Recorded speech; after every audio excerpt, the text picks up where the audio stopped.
bonsoir à toutes et à tous. Merci de votre fidélité, merci d'être si nombreux, ça me touche beaucoup. Je sais bien que ce n'est pas Philippe Carnarolo qui vous a attiré ce soir, c'est le complotisme, mais quand même. L'un ne va pas s'enlever. Alors, complotisme, c'est un mot que vous entendez tous les jours, presque, hein, de plus en plus. On va faire un tout petit point de vocabulaire pour démarrer cette conférence. Le complotisme, on l'appelle aussi le conspirationnisme, ou alors on parle, c'est peut-être des expressions qui sont un peu plus heureuses, de récits complotistes ou de récits conspirationnistes. Il y a quelques années, on évoquait, vous vous en souvenez peut-être, les théories du complot. C'est l'excellent sociologue, dont je me vante d'être l'ami, avec qui j'échange très régulièrement, j'ai participé au livre d'hommage en son honneur, Pierre-André Taguieff, dont vous connaissez le nom, qui a écrit 3 livres sur le complotisme, ou 4 peut-être. Il a une énorme bibliographie, donc c'est un homme tout à fait extraordinaire. C'est lui qui nous avait alerté il y a un certain nombre d'années en disant c'est pas très heureux l'expression théorie du complot. Pourquoi? Parce que c'est faire beaucoup d'honneur au complotisme d'imaginer qu'il bâtit des théories. Ce sont des discours pauvres, ce sont des discours un peu indigents, d'où leur succès, nous le verrons dans quelques instants.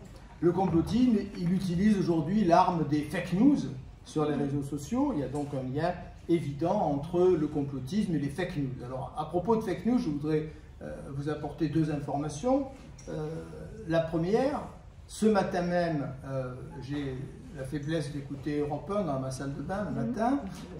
Ce matin même, sur Europe 1, 2 journalistes étaient invités, qui sont Thomas Suchon et Jean-Bernard Schmitt, qui viennent de sortir un ouvrage qui va être en librairie dans les jours qui viennent, qui s'appelle « Anti-Fake News ».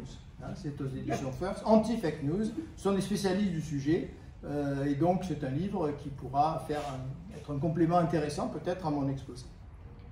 Deuxième information, on le disait tout à l'heure, je commence à être un petit peu repéré comme spécialiste honorable du sujet, puisque j'ai reçu il y a 15 jours une invitation à animer au Kremlin-Bicêtre, dans l'université populaire du Kremlin-Bicêtre, une soirée débat avec une association de journalistes qui ont créé une association qui s'appelle Fake Off, qui lutte contre, en partie au niveau de la jeunesse, pour donner des armes à la jeunesse contre ces fake news qui font quand même des ravages dans la société.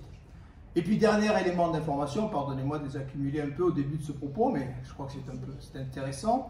Le 18 mai au Petit Gali, j'animerai la soirée du Café Philo de Sanary sur le thème Fake News et Post-Vérité. Voilà, donc ça pourrait être un complément intéressant par rapport à ce que vous allez entendre ce soir. Alors, le complotisme, stade suprême du nihilisme. Pourquoi cette interrogation? Parce que le complotisme ou conspirationnisme, ça m'apparaît, et je ne suis pas le seul, comme l'un des principaux symptômes de ce qu'on peut appeler le nihilisme. Je le définirai plus avant, tout à l'heure, dans ma conférence, mais tout le monde a entendu plus ou moins parler du nihilisme. Un terme qui est apparu au XIXe siècle, en France et en Allemagne, et l'un de ceux qui a vulgarisé ce terme et qui l'a fait rentrer dans le vocabulaire de la philosophie, c'est évidemment mon vieil ami Friedrich Nietzsche. Et donc, du même coup, en posant cette question, je me trouve devant une difficulté. En général, il vaut mieux se poser à soi-même des difficultés, on arrive à les résoudre plus facilement que quand elles viennent de l'extérieur. Donc, je suis devant une difficulté qui est la suivante. Comment est-ce que je vais pouvoir interpeller Nietzsche ce soir? Ça sera la 3e et peut-être la partie la plus dense de ma conférence. Comment vais-je pouvoir interpeller Nietzsche pour en faire une arme contre le complotisme, alors que Nietzsche, c'est le philosophe qui a fait rentrer cette idée de nihilisme, qui a annoncé le nihilisme de notre société, et que Nietzsche est surtout celui qu'on peut considérer comme le meurtrier de la vérité. Nietzsche s'acharne à montrer que ce qu'on avait considéré jusqu'alors comme vérité ne peut plus fonctionner, que c'est quelque chose qui est à bout de souffle, et vous savez que depuis quelques années on parle de post-vérité. C'est le sujet que je traiterai à Sanary dans 3 mois. Donc, je me lance un défi qui est le suivant. Comment est-ce que je vais pouvoir faire de Nietzsche, qui est le meurtrier de la vérité, pour employer une formule un peu triviale et un peu brutale, comment vais-je pouvoir faire de Nietzsche le rempart contre le complotisme? Eh bien, c'est ce défi que je me propose de relever dans cette conférence, et à vous de me dire d'ici la fin de cette conférence si j'ai relevé ou pas le défi. Alors on va faire un peu d'histoire pour commencer, bien évidemment. Origine et grand moment des théories du complot. Une difficulté se présente quand je rapproche nihilisme et complotisme, c'est que le nihilisme, même si j'apporterai des nuances à ce que je vais dire maintenant, est relativement récent. C'est une notion qui apparaît au XIXe siècle, je le disais tout à l'heure, et Nietzsche lui-même considère qu'il prend tout son essor, en quelque sorte, au XIXe siècle, même s'il le fait remonter plus avant dans le temps, alors que le complotisme semble avoir toujours existé d'une certaine manière. Il y a toujours eu un certain conspirationnisme dans les sociétés, en tout cas depuis que l'on connaît le fonctionnement de ces sociétés. Alors qu'en est-il en réalité? C'est une première question que nous allons poser. Est-ce que les hommes ont toujours cru, de tout temps, de toute éternité, que des puissances obscures manipulaient les hommes, manipulaient l'humanité, manipulaient le destin de l'humanité? Est-ce que c'est une croyance qui a toujours existé à des degrés divers dans l'histoire des civilisations? Doit-on y voir une forme de foi, au fond, presque de religion, et je reviendrai sur cette thématique de la religion. Donc en un sens, oui. En un sens, oui, on a toujours été complotiste. Il y a toujours eu, à des degrés divers, des récits complotistes, alors que le nihilisme est beaucoup plus récent. Mais au sens étroit du terme, au sens strict du terme, au sens où on emploie aujourd'hui le mot complotisme, le complotisme est récent. Il a même une date de naissance. Il a même une date de naissance extrêmement précise, c'est la fin du XVIIIe siècle. Et c'est une invention française. Peut-être pas s'en flatter, mais c'est une invention française. Le premier discours conspirationniste de tous les temps, pour ainsi dire, c'est un ouvrage publié en 1798 par l'abbé Augustin de Baruel, un religieux, qui s'appelle Mémoires. Vous avez ici une édition qui n'est pas tout à fait l'édition originale, c'est une réédition. Il a eu un succès fou, ce livre, il a été réédité des dizaines de fois, ensuite tout au long du XIXe siècle. Mémoire pour servir à l'histoire du jacobinisme. C'est donc à cette époque-là, avec l'abbé de Baruel, j'y reviens dans quelques secondes, et avec d'autres récits également, que naissent au fond les premiers récits complotistes. Alors comment les expliquer? C'est relativement simple. On est devant un événement immensément traumatique.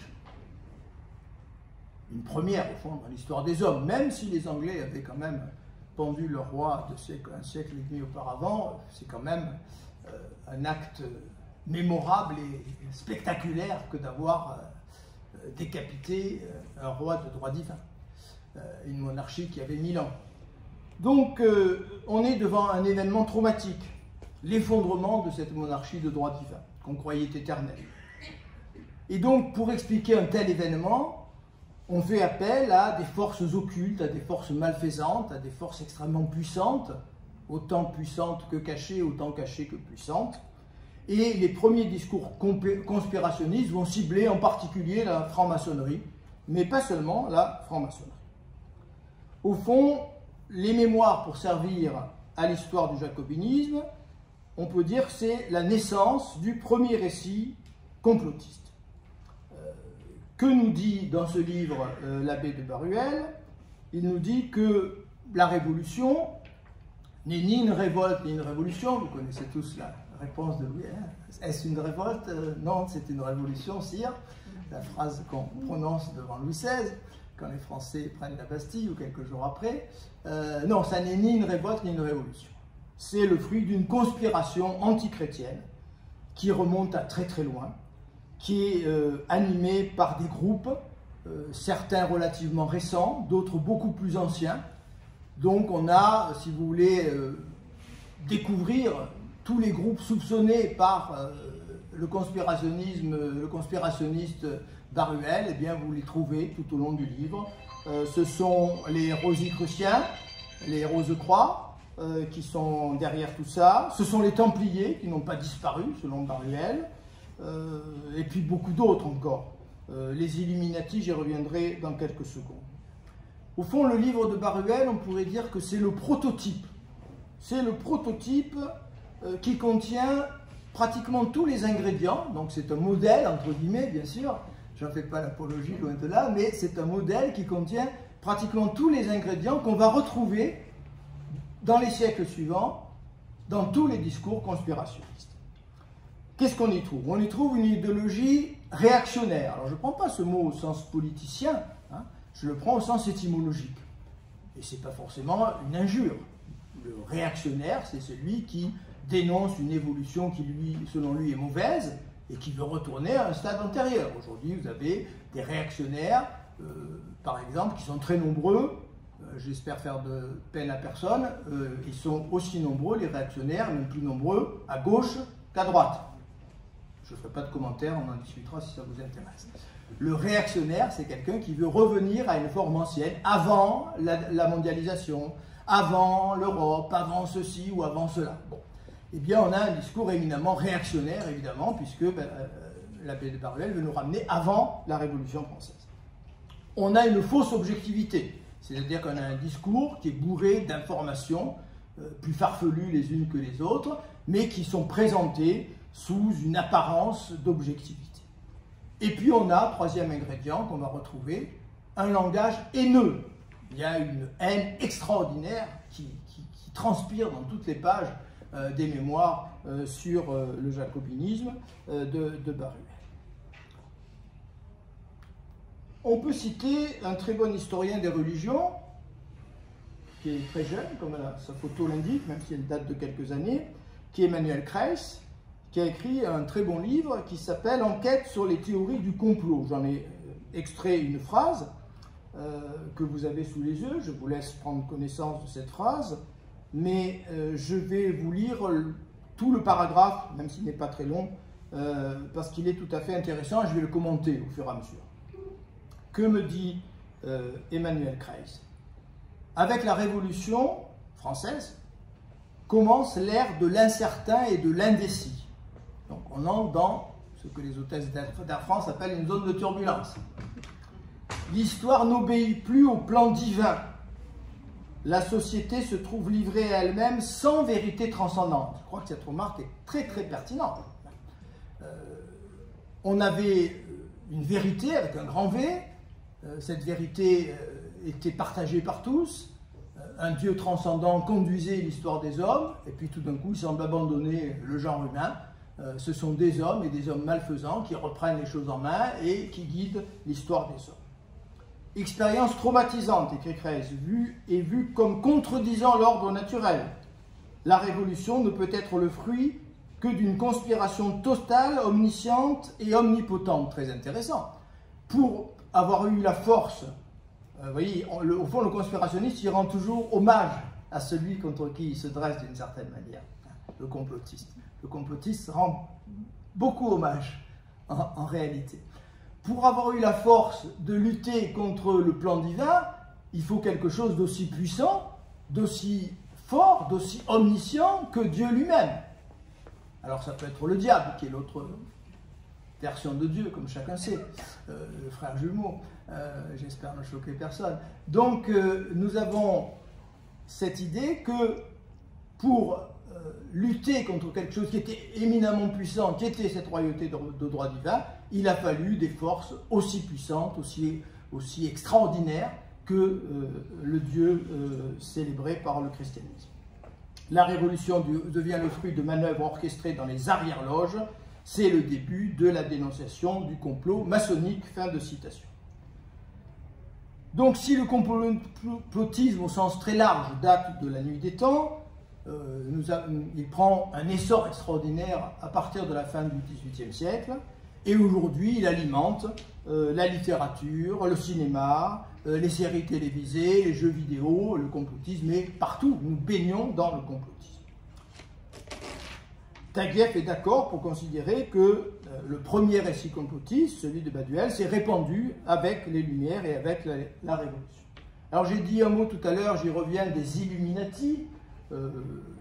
Ils sont revenus sur le devant de la scène avec Dan Brown et les livres de Dan Brown, David Chicode et Angers Démon.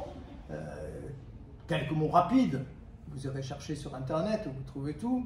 Les Illuminati, c'est un tout petit secte de Bavière qui a été créé en 1774, qui a vécu 12 ans à peine. On sait presque tout sur cette petite secte. secte vaguement apparentée à la franc-maçonnerie. Et ces Illuminati s'autodétruisent en 1774, mais ils vont réapparaître tout au long du siècle suivant, et surtout aujourd'hui, depuis quelques décennies, où ils sont très très présents.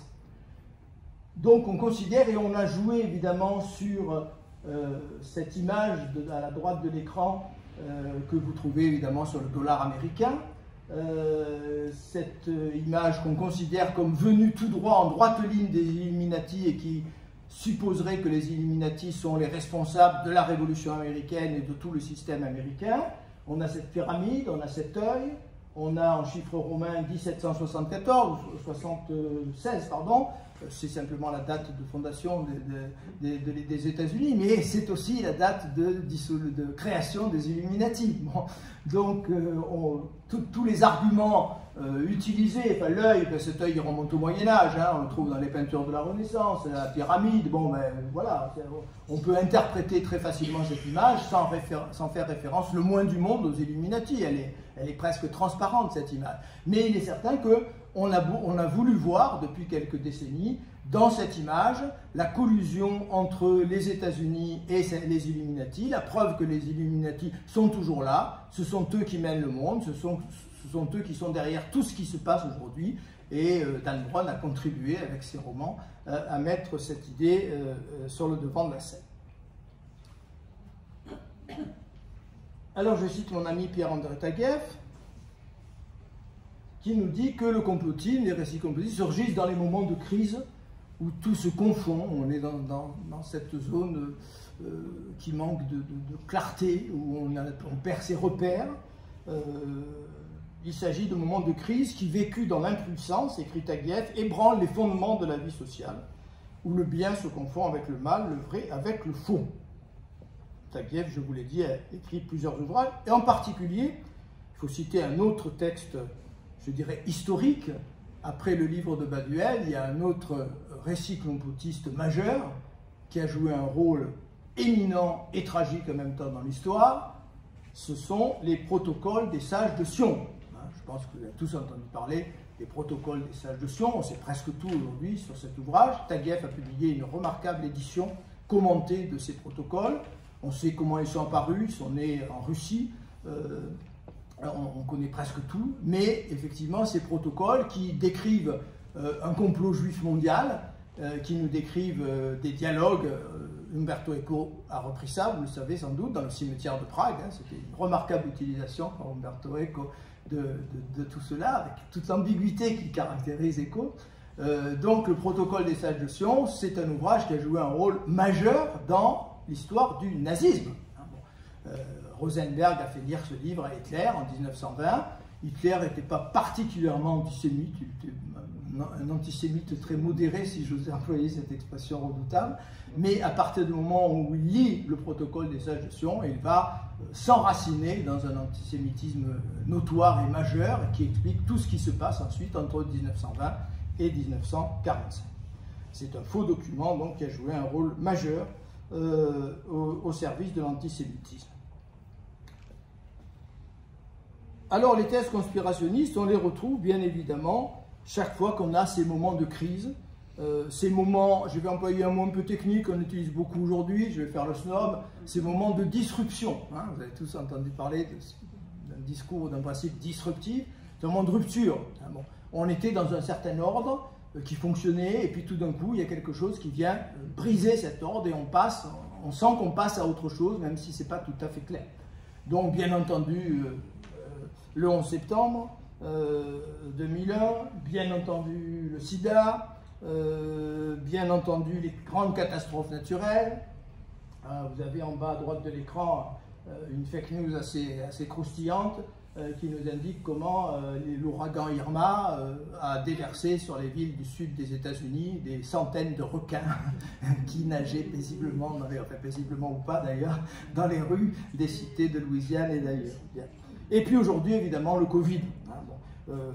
Je me suis refusé dans cette conférence à introduire trop d'exemples récents, parce qu'il nous faut un peu de recul pour avoir une vision claire des choses. Et puis il se trouve que j'ai écrit un roman sur le sujet le Covid de l'Apocalypse. On vous a peut-être distribué des petits flyers à ce sujet. C'est une sorte d'illustration par le biais du roman, des théories du complot, des fake news. Si vous me faites l'honneur de lire mon roman, vous verrez que les fake news sont omniprésentes dans ce roman et que le complotisme est omniprésent dans ce roman. Donc la création du virus dans un laboratoire chinois ou d'ailleurs, la diffusion volontaire de ce virus, on en discutait tout à l'heure avec notre ami, cette idée qu'on injecte par le vaccin des petites puces électroniques pour nous surveiller, comme si on avait besoin de ça. Vous êtes surveillés du matin au soir avec vos téléphones portables, avec vos ordinateurs et vos cartes bleues. On n'a pas besoin de vous injecter quoi que ce soit pour tout savoir sur vous. Il suffit de naviguer sur Internet pour découvrir que vous êtes transparent, qu'on sait tout de vous, de votre compte en banque, de votre naissance, de votre famille, de la rougeole que vous avez eue à 6 ans. Il n'y a aucun secret de vous pour personne et à aucun moment et nulle part dans le monde. Bien. Donc il n'y a pas besoin de nous injecter quelque chose, malheureusement, pour être au courant de tout. Alors, je vais me servir des livres de Taguieff, que j'ai un petit peu synthétisés, pour définir, en m'aidant de ces recherches, ce qu'on peut appeler les 5 principes du complotisme. Je vous ai expliqué pourquoi Taguieff préfère récit complotiste ou conspirationniste plutôt que théorie du complot. Ces récits reposent, selon lui, sur 5 grands principes que nous allons passer en revue, que nous allons décortiquer. Le but de cette énumération, c'est de vous montrer que on est sur le fil du rasoir. C'est-à-dire que la séduction que le complotisme opère, en particulier, vous le savez, sur les jeunes générations, c'est assez redoutable, est liée au fait qu'on est vraiment sur le fil du rasoir, puisque les principes que nous allons passer en revue, il suffit d'un cheveu pour qu'ils deviennent des principes de raison, des principes philosophiques, des principes de doute, des principes de libre pensée. On est vraiment, nous allons le voir, sur le fil du rasoir. Quels sont donc ces principes? Premier principe du complotisme, rien n'arrive par accident. Le propre du complotisme, c'est d'éliminer complètement tout ce qui peut être aléatoire. Si on est doté d'un peu de raison, on admet qu'il y a du hasard dans l'histoire, et que c'est même ce hasard joue peut-être un rôle éminent à certains moments de notre histoire. Il y a des conjonctions que personne n'avait prévues. Mais le hasard inquiète, il a toujours inquiété. Parce que si c'est le hasard qui mène le monde, on n'a plus de prise sur le monde. On n'a plus qu'à attendre que les choses se passent. Et donc, l'existence du hasard, il faut bien s'en rendre compte, rend la réalité incontrôlable.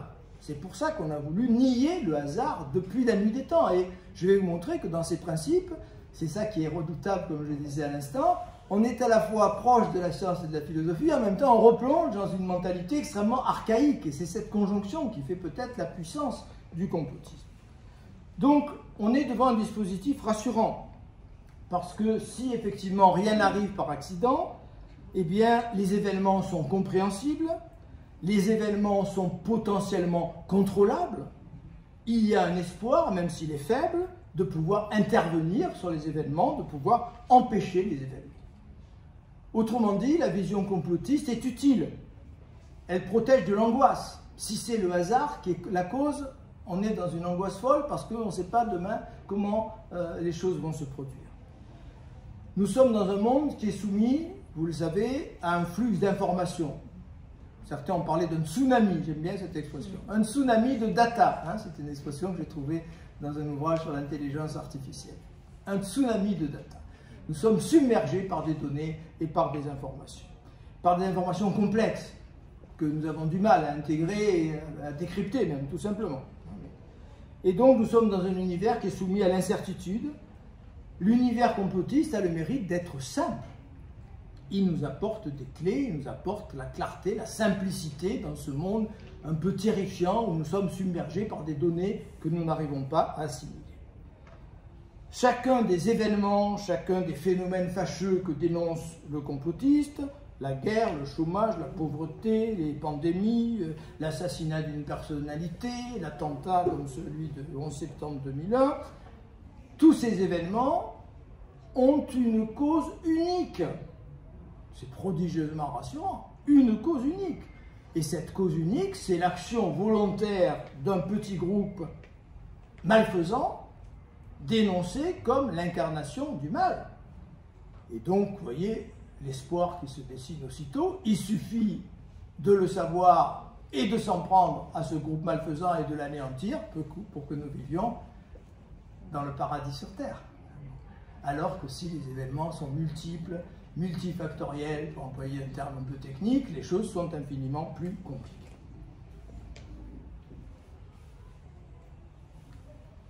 Je reviendrai en arrière. Non, pardon, j'ai tort de revenir en arrière. Voilà, on revient. Je cite une formule d'un spécialiste du complotisme, qui est Norman Cohn, qui écrit « La première forme de l'antisémitisme fut l'antisémitisme démonologique, c'est-à-dire l'idée que le judaïsme est une organisation conspirative, placée au service du mal, complotant sans trêve la ruine du genre humain. » C'est ce qu'on trouve dans le protocole des sages de Sion, c'est ce qui a alimenté toute la propagande nazie et qui a conduit à l'Holocauste. Deuxième principe du complotisme, tout ce qui arrive est le résultat d'intentions ou de volontés cachées. Je parlais de mentalité archaïque tout à l'heure. Et on peut unir ce deuxième principe au troisième, rien n'est tel qu'il paraît être. On peut rapprocher ça d'une caractéristique de la mentalité archaïque, au fond, qu'on appelle l'animisme. L'idée que tout ce qui m'arrive est le fruit d'une volonté cachée. L'animisme a sa logique. Si je m'empare d'un caillou, vieux souvenir de mai 68, pour le lancer sur le crâne d'un CRS, non, je n'ai pas fait ça, c'est un exemple, non, parce que je vous vois me regarder sévèrement. Si je m'empare d'un pavé pour l'envoyer sur le crâne d'un CRS, c'est que j'ai envie de lui faire mal. J'ai une intention. Si je me promène dans la montagne et que je reçois un gros caillou sur la tête, je me dis très logiquement, quelqu'un m'en veut. Puisque moi, quand j'envoie un caillou, c'est pour faire mal. Donc il y a forcément, dans cet événement, premier principe, qui n'est pas le fait du hasard, une volonté cachée. Il y a donc un esprit de la montagne ou un esprit du monde qui me veut du mal. C'est inquiétant et en même temps c'est très rassurant parce qu'il suffit de se réconcilier avec cet esprit pour que tout aille bien. Je vais sacrifier 2-3 poulets ou peut-être 2-3 femmes et puis tout ira bien la prochaine fois dans la montagne. Bon. Donc cet animisme qui semble très inquiétant, vous savez, il y a beaucoup de films qui sont réapparus depuis 20 ans sur l'animisme. Il y a eu Christine, la voiture qui veut nous faire la peau, l'ascenseur qui veut me découper à la tronçonneuse, bon, voilà, tous ces objets qui me veulent du mal, des intentions cachées partout. Bon. Ce retour en force de la mentalité archaïque. Mais au fond, Nietzsche a bien compris, je le cite avant d'y revenir plus longuement tout à l'heure, que au fond, qu'est-ce que c'est que l'animisme? C'est la projection sur le monde extérieur de l'auto-observation. Donc c'est relativement intelligent. Moi j'observe que j'ai des intentions. Moi j'observe que je poursuis des buts. J'essaye de faire du bien ou de faire du mal autour de moi, selon mes volontés. Eh bien, de la même façon, j'explique tout ce qui m'arrive par des intentions bienfaisantes ou malfaisantes. Tout ce qui arrive est le résultat d'intentions ou de volontés cachées. Et il faut que je décrypte ces intentions, que j'arrive à repérer qui est derrière pour que les choses aillent. Quatrième principe, tout ce qui est officiellement tenu pour vrai doit faire l'objet d'un impitoyable examen critique. Je parlais du fil du rasoir tout à l'heure. Là, on est vraiment sur le fil du rasoir. C'est un appel à l'esprit critique. C'est un appel à la liberté d'esprit. Moi qui ai enseigné la philosophie, terminale et classe prépa pendant près de 40 ans de ma vie, c'est ce que j'ai essayé d'inculquer à mes élèves, à mes étudiants. Et bien là, nous y sommes. Nous y sommes. Il faut se méfier de tout ce qui est tenu pour vrai. Il faut soumettre tout ce qui est tenu pour vrai à un impitoyable esprit critique. Il faut faire preuve de doute, il faut faire preuve de scepticisme. Cet esprit hyper critique auquel la jeunesse est particulièrement sensible, auquel la jeunesse est particulièrement attachée, par rejet, je dirais, des adultes, et des éducateurs. La jeunesse est séduite par un discours de méfiance vis-à-vis de ce qu'on appelle la culture officielle. Eh bien, nous retrouvons tout ça. La culture officielle, c'est celle des parents, c'est celle des enseignants, c'est celle des médias, c'est celle des autorités politiques, c'est celle de toutes les autorités, de tous ceux qui sont en position d'autorité, en position de compétence. Eh bien, on demande à l'individu d'être systématiquement méfiant vis-à-vis de tout discours officiel. Et ça, évidemment, c'est le moteur du complotisme. Et du même coup, on va se dire, mais il y a quelque chose qui relève un peu de l'esprit scientifique dans ce complotisme. Cette liberté de l'esprit, cette méfiance. On pense au grand Descartes, ne jamais admettre en ma créance quelque chose que je ne connusse évidemment être tel. C'est beau, c'est ce motif imparfait. Il faut relire Descartes. Bon. On l'emploie peu, en particulier dans nos banlieues. Mais ce motif imparfait, moi j'ai une grande vénération. Donc, on est devant quelque chose qui est un petit peu troublant parce qu'on semble proche de l'esprit scientifique. Alors, je rassure tout de suite chacune et chacun d'entre vous, il y a une différence considérable et vous pouvez l'observer chaque fois que vous dialoguez ou tentez de dialoguer. C'était ce que j'entendais ce matin sur Europe 1 avec nos journalistes, avec un complotiste. C'est vrai que le complotiste met tout en doute. Il doute de tout, sauf de ses propres certitudes. Les certitudes imbéciles. Il doute de tout, sauf de ses propres certitudes. Les journalistes que j'entendais ce matin sur Europe 1 disaient « ça n'est pas la peine d'essayer d'argumenter avec un complotiste. C'est perdu d'avance. Essayez au contraire d'aller dans son sens, de lui faire développer sa propre argumentation et d'insinuer très prudemment, très méthodiquement des éléments qui vont peut-être l'amener, et ça peut réussir, ça réussit parfois, rarement, mais aucune bataille n'est perdue et toute une bataille mérite sur ce plan d'être menée, particulièrement vis-à-vis de la jeunesse. Eh bien, on peut insinuer justement ce doute, puisque le complotiste sait pratiquer le doute, amenons-le à pratiquer le doute sur ses propres certitudes, d'autant plus que ce sont des certitudes bien souvent grossières et bien souvent stupides. Donc, instillons le doute, usons de sa capacité à douter pour l'amener à douter de ses propres certitudes. Il y a donc ici un abîme qui sépare l'esprit scientifique, qui sait manier des hypothèses, qui sait les réfuter, qui sait manier ce que le grand Karl Popper appelait la falsifiabilité. J'essaye de mettre en question mon hypothèse, j'essaye de la réfuter par des expériences, des observations, et tant qu'elle résiste, eh bien, je dis qu'elle est acceptable, jusqu'au jour où une autre expérience montrera qu'il faut changer d'hypothèse et la remplacer. On est toujours dans le provisoire, évidemment, au niveau du scientifique. Là, on n'est pas dans le provisoire. Le complotiste a des certitudes définitives. Il a la clé, il a compris. Du même coup, on pourrait, si vous voulez, je le ferai sans doute dans mon intervention parisienne dans un mois, il y a quelque chose qui a précédé d'une certaine manière les fake news, qui est la rumeur. Il y avait un magnifique livre de Cap Ferrer, qui était professeur à HEC sur la rumeur. La rumeur, le plus vieux média du monde. C'est un livre absolument remarquable. Que disait Cap Ferrer, le sociologue Cap Ferrer, à propos de la rumeur me donne une puissance. Vous n'avez rien compris à ce qui se passe, moi je sais. Moi j'ai la clé. Et le complotiste, c'est un peu cela. Vous êtes des demeurés qui ne comprenez rien, vous vous laissez manipuler par les médias, et vous vous laissez manipuler par le discours officiel. Moi, j'ai su rejeter ce discours officiel, et j'ai su aller chercher la clé, la vérité, qui explique tout ce qui se passe, et je suis donc dans un état, dans une position de supériorité considérable par rapport à vous d'essayer de me rejoindre si vous le voulez, ou de rester dans votre ignorance si ça vous fait plaisir. Et enfin, dernier principe, tout est lié ou connecté, mais de façon occulte. Alors ça, c'est intéressant. Avant d'y revenir, je voudrais illustrer ce dernier principe par ce qu'écrit un autre bon spécialiste, qui est Bratish, qui a écrit un ouvrage qui n'a pas été traduit en français, en 2008, Conspiracy Panics, Political Rationality and Popular Culture. Que dit-il dans ce livre? Je le cite. Il dit: le complotisme est une imitation de raison. Très intéressant. Imitation de raison.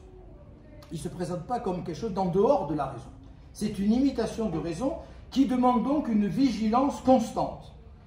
Le style paranoïaque dans sa forme intérieure populiste n'est pas simplement exilé à l'extérieur du discours politique normal, c'est un danger qui menace constamment de l'intérieur. Ça, c'est une très belle formule.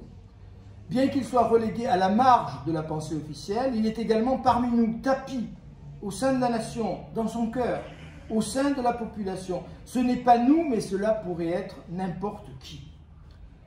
Alors, l'adjectif paranoïaque est extrêmement intéressant.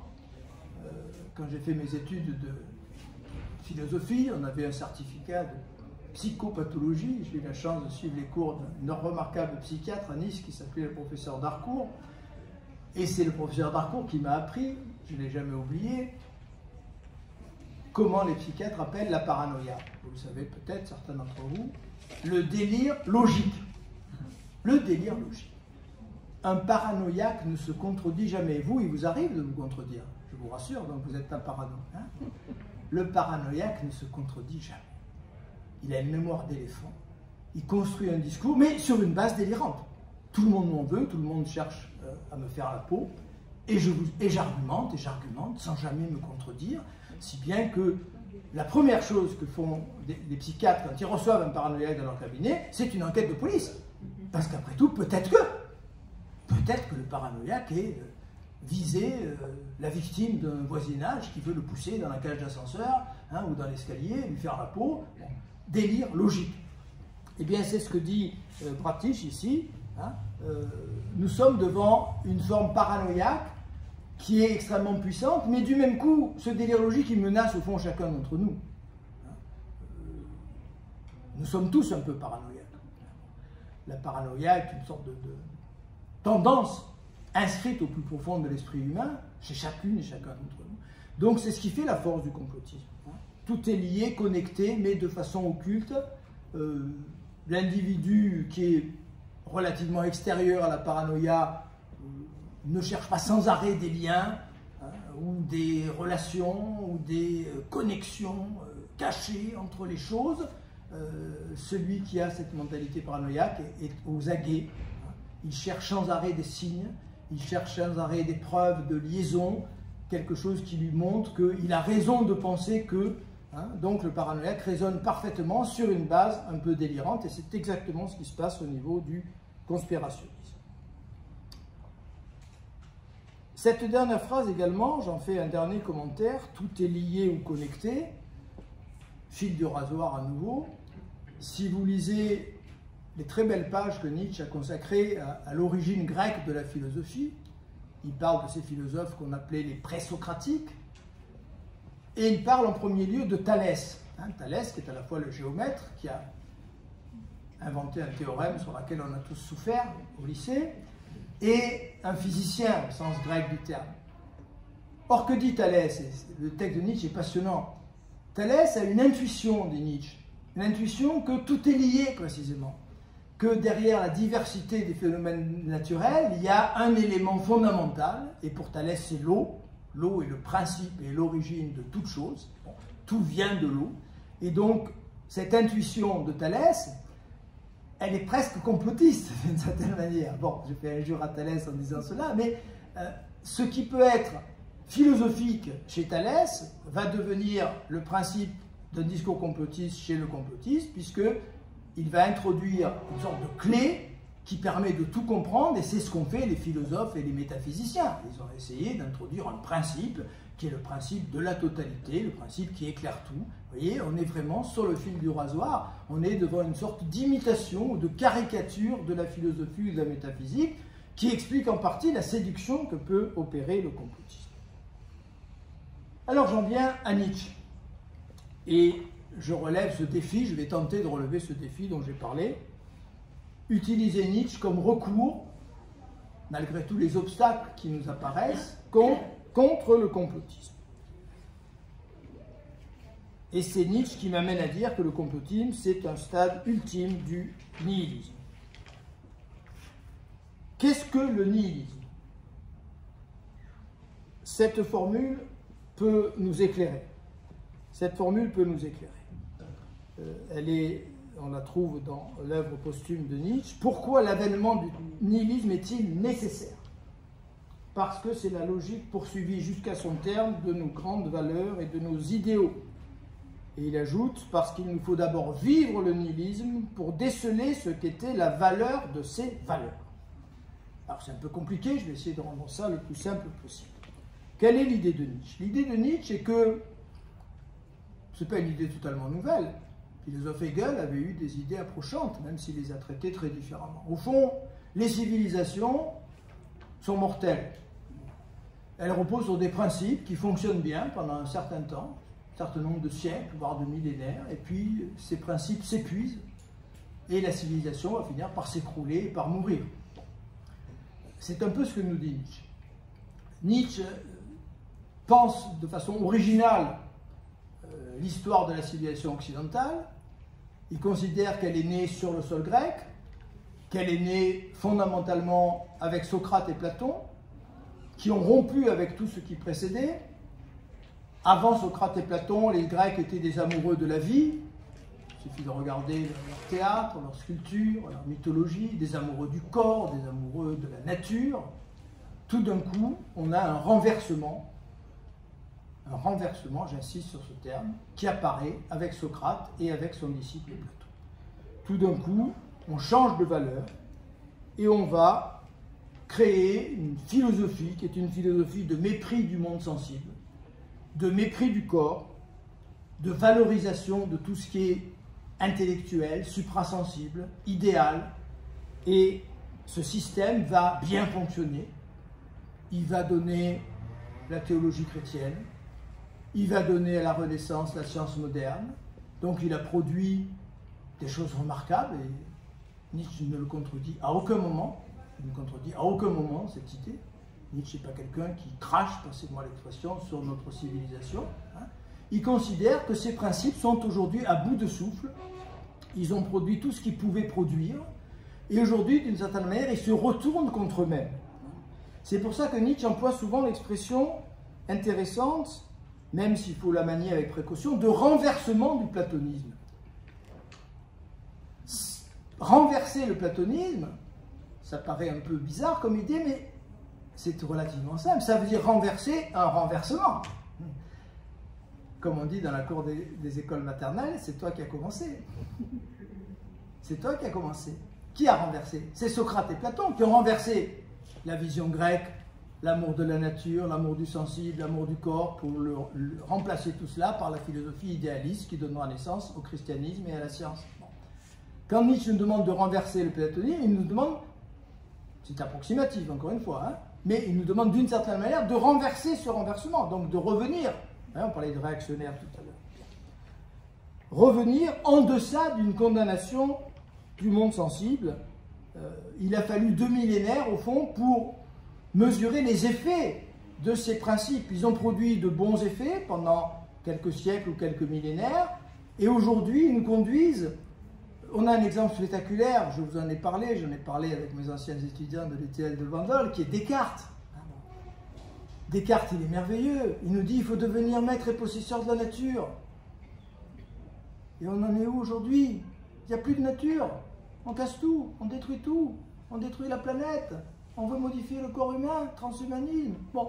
Donc on découvre, il a fallu 4 siècles pour qu'on découvre que derrière cette ambition qui paraît merveilleuse de René Descartes, qui est un héritier de Platon, autoroute entre Platon et Descartes, eh bien on découvre aujourd'hui, il a fallu 3 ou 4 siècles et 20 siècles, ou plus si on parle de Platon, pour qu'on prenne conscience des effets extrêmement pervers de ces principes. Et c'est pour ça que Nietzsche nous demande de les renverser, ces principes. Ce nihilisme, il faut le combattre. Et c'est là la grande ambiguïté qui fait que Nietzsche est parfois difficile à lire. Voilà ce qu'il écrit dans le cas Wagner. « Je suis autant que Wagner un enfant de ce siècle, je veux dire un décadent. » On retrouve la phrase de Bratiche de tout à l'heure. Je ne suis pas à l'extérieur. Je suis un peu parano comme les complotistes. Je suis un peu décadent comme Wagner. Personne n'est complètement en dehors de la société ou de la civilisation à laquelle il appartient. C'est se leurrer complètement de croire qu'on est une sorte d'esprit supérieur qui prend une distance totale avec tout ce qui l'entoure. J'ai reçu une éducation, j'ai reçu des principes, je suis baigné par tout ce qui m'entoure, je baigne dans tout ce qui m'entoure. Bien entendu, je ne suis pas à l'extérieur. Donc, Nietzsche fait cet aveu extraordinaire, c'est la dernière année où il écrit, avant de s'effondrer dans une rue de Turin, comme chacun sait, début 1889, « Je suis un décadent comme Wagner, avec cette différence que moi je l'ai compris, j'y ai résisté, le philosophe en moi y résistait. » Donc, cette phrase, elle est essentielle, elle est essentielle. Et ce qui fait qu'on a souvent si mal compris Nietzsche, c'est qu'on a confondu précisément description et prescription. Je vais m'expliquer là-dessus. Parce que Nietzsche a annoncé le déploiement du nihilisme. Il n'est pas très optimiste. Il dit, nous sommes entrés dans le nihilisme pour les 2 ou 3 siècles à venir. On en a jusqu'à 2300, si ce n'est pas trompé. Il faut patienter un petit peu. Bon. Parce que Nietzsche annonce ce déploiement, certains de ses lecteurs, et même un grand nombre, et peut-être une majorité de ses lecteurs, ont cru qu'il espérait ce nihilisme. On a confondu la description de Nietzsche avec une attente, avec un souhait. Et c'est ce que j'ai défendu tout au long d'un de mes ouvrages sur Nietzsche, 5 scénarios pour le futur. D'un bout à l'autre de ce livre, j'ai essayé de montrer que les contresens majeurs qu'on a fait sur Nietzsche viennent précisément de ce qu'on confond prévision et espérance. Nietzsche est un prophète. Si quelqu'un vous décrit un drame qui va se passer dans 6 mois, il ne le souhaite pas, hein. Il dit voilà ce qui va se passer. Bon, à vous de faire en sorte peut-être que ça ne se passe pas. Donc Nietzsche est le prophète du nihilisme, il n'est pas celui qui espère le nihilisme, celui qui veut accélérer le nihilisme. Et donc sur ce plan-là, et j'ai regretté de ne lire ce remarquable philosophe qu'après avoir publié mes livres sur Nietzsche, je voudrais vous citer le meilleur philosophe allemand contemporain, qui est Peter Sloterdijk, vous l'avez peut-être reconnu sur cette photo, qui nous dit, dans Règles pour le parc humain, l'un des éléments essentiels de la communication paranogène, on retrouve la parano, c'est d'effacer la différence entre prescription et description. Alors ça, c'est un grand regret de ma vie. Hein. J'aurais aimé connaître cette phrase, j'aurais mis en exergue de ma thèse sur Nietzsche, de mes différents ouvrages, parce que j'adhère totalement à cette phrase. Il y a quelque chose d'extrêmement pervers à confondre description et prescription. Nietzsche fait des descriptions extraordinaires, parce qu'il a cette dimension prophétique que personne ne lui conteste. C'est un voyant, d'une certaine manière. Donc il décrit, et le lecteur pressé croit que ce qu'il décrit, c'est ce qu'il attend, c'est ce qu'il espère. Au contraire, c'est ce contre quoi il veut lutter. Je suis un décadent comme Wagner, mais moi je lutte de toutes mes forces, et j'espère triompher de ce nihilisme.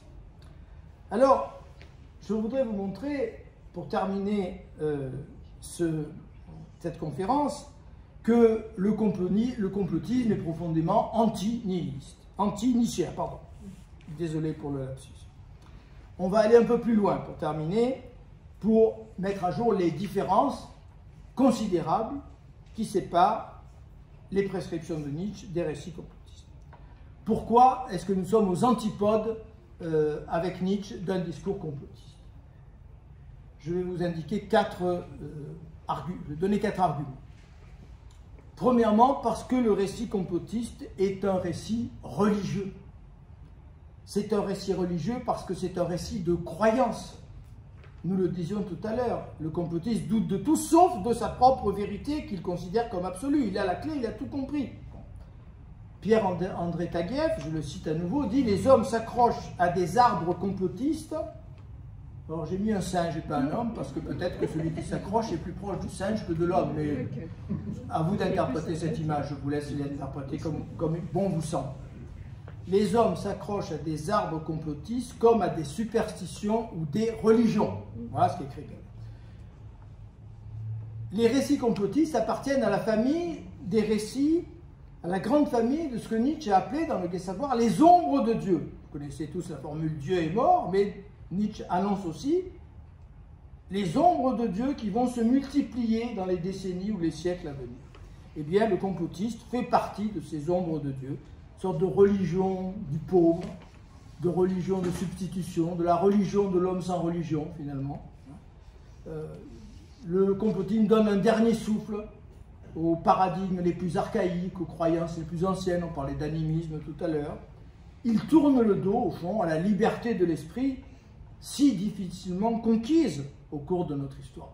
Il nous a fallu des siècles d'efforts pour atteindre un esprit critique véritable, une liberté de l'esprit.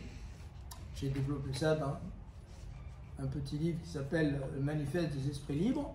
Eh bien, c'est partie des 17 dont parlait notre ami tout à l'heure. Eh bien, là, nous sommes effectivement dans un retour de l'archaïque ou du religieux. Deuxièmement, le récit complotiste est un récit haineux, et j'ajoute, et c'est essentiel, donc un récit faible. On a très mal compris ce que Nietzsche appelle force et ce qu'il appelle faiblesse. La force, ça consiste en la créativité. La force, ça consiste à réveiller en soi la puissance créatrice que la vie a mise en chacun de nous. Je vais employer un terme un peu banal, mais je m'y risque malgré tout. Vous savez qu'aujourd'hui, on parle beaucoup de positif, on vous demande de positiver. Bon, on met ça à toutes les sauces, c'est pas forcément un discours très brillant, mais je peux quand même le revendiquer d'une certaine manière. La force, c'est la positivité. C'est mettre au service de quelque chose de nouveau, d'une invention artistique, intellectuelle, quelle qu'elle soit, peut-être toute petite, ce que les ressources extraordinaires que la nature a mises au fond de chacun d'entre nous. Le faible, c'est celui qui est dans la réactivité. Le faible, c'est celui qui veut détruire. Vouloir détruire, c'est une faiblesse. C'est la faiblesse des faiblesses. C'est celui qui n'a pas la force de construire, qui veut détruire. Et quand on a compris ça, je crois qu'on évite quantité de contresens. Alors Nietzsche a écrit un livre un peu compliqué qui a donné naissance à beaucoup de contresens, qui est la généalogie de la morale. Si vous lisez la généalogie de la morale sans avoir en tête ce que je viens de vous dire sur la force et la faiblesse, vous allez ne rien y comprendre. Vous allez croire bêtement, comme on l'a répété pendant quelques décennies, que Nietzsche fait l'apologie de la brutalité, de la force brutale. Pire, on a dit que c'est un ancêtre du nazisme. Il y a une Nietzsche qui est l'ancêtre du nazisme, hein, vous le savez. C'est l'horrible sœur. C'est son horrible sœur, wagnérienne, qui offre la canne de Nietzsche à Hitler. Hitler assiste en personne aux obsèques d'Elisabeth Förster-Nietzsche. Il n'allait pas aux obsèques de tout le monde, Adolphe, hein. C'est par la faute... Alors Nietzsche a fait des cauchemars, parce que c'est un voyant. Hein. Et vous avez une trace de ces cauchemars dans le Zarathustra. Très précise. Nietzsche comprend qu'il va être caricaturé. Hein, et que sa sœur en sera responsable. Nietzsche est aux antipodes de l'apologie de la violence et de la force. Il a horreur de la violence et de la force. Les exemples qu'il prend, c'est quoi? C'est l'enfant, c'est l'artiste, c'est le créateur, c'est ça la force. Hein.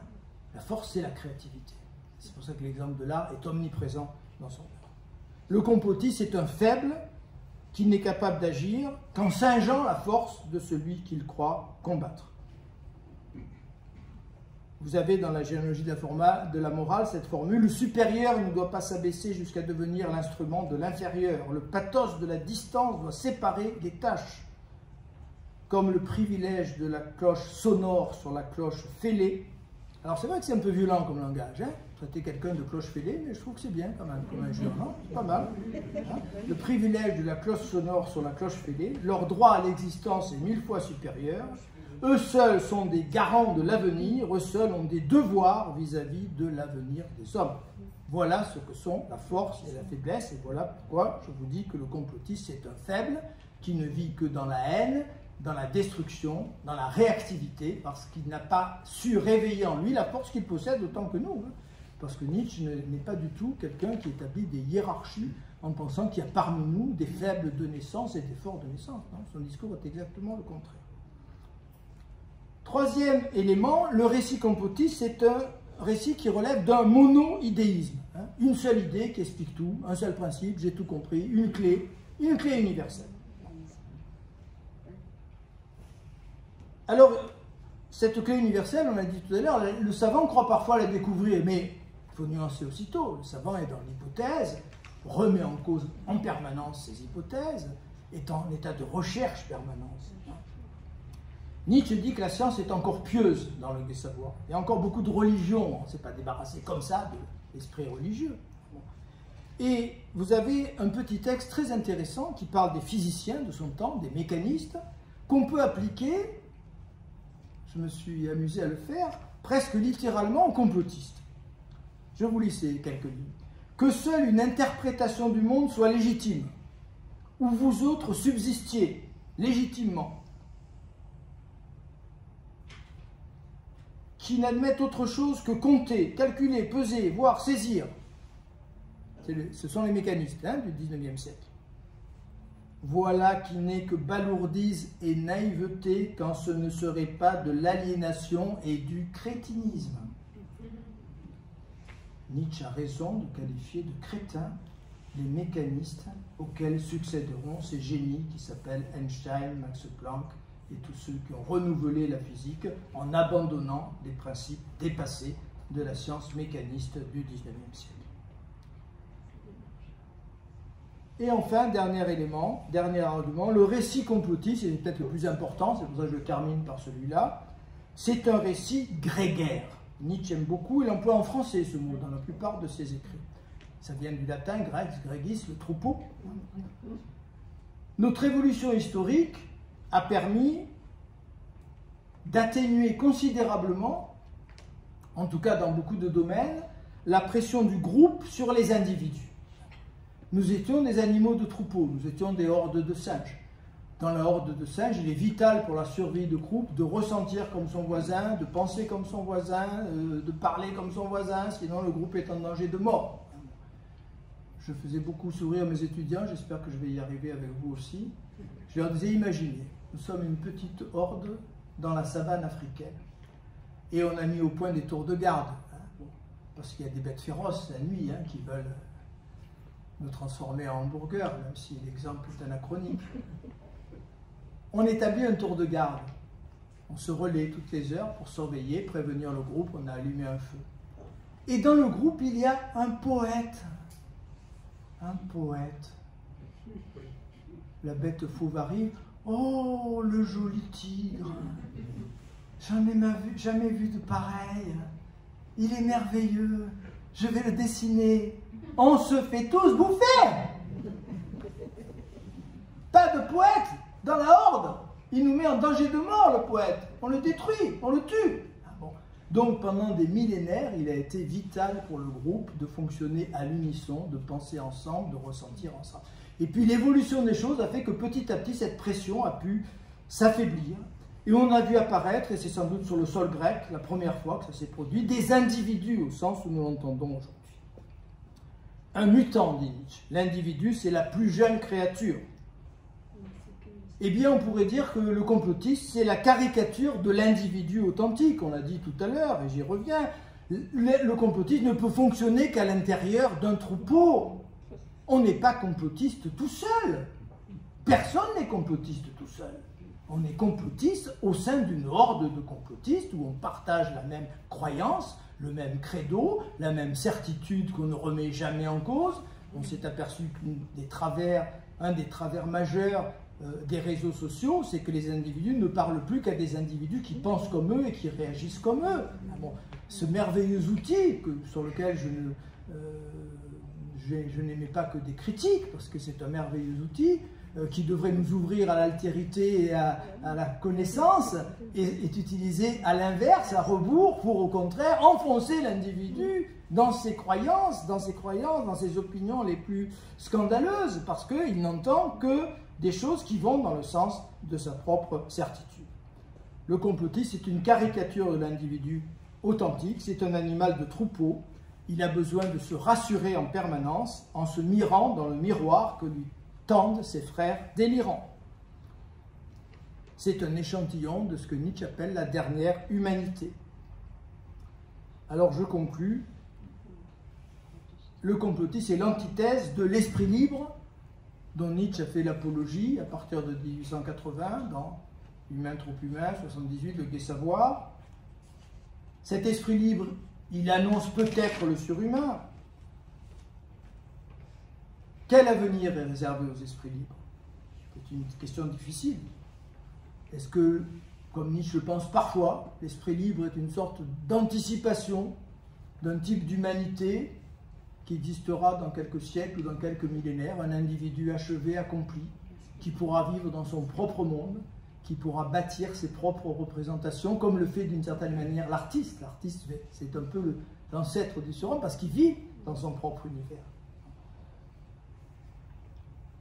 Ou bien est-ce que, parmi ces esprits libres, l'un d'eux arrivera à nous imposer, entre guillemets, sans violence bien sûr, à nous faire partager ses créations, ses métaphores, pour nous faire pénétrer dans une nouvelle configuration. Nietzsche n'a jamais tranché entre ces deux hypothèses.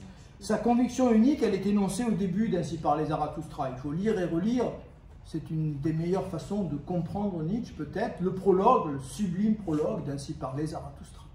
Zarathustra redescend de sa montagne et il va faire un discours aux hommes rassemblés dans la ville, et il va faire deux annonces, très contradictoires et pourtant liées. Il annonce le surhumain, personne ne comprend ce qu'il dit. Alors Zarathustra dit, puisqu'ils ne comprennent pas, je vais leur annoncer quelque chose qui va leur faire mal. Je vais leur annoncer le dernier homme. Le dernier homme, c'est l'homme petit, rabougri, dégénéré, redevenu l'animal de troupeau que nous avons réussi à ne plus être pendant 2 millénaires ou à peu près. Eh bien, ce sont ces deux voies qui s'ouvrent au fond devant nous, qui sont posées au début du Zarathustra, et entre lesquelles Nietzsche nous demande de choisir. L'avenir de la vérité et l'avenir de la civilisation sera fonction du choix que nous saurons effectuer entre ces deux voies. Merci de votre attention.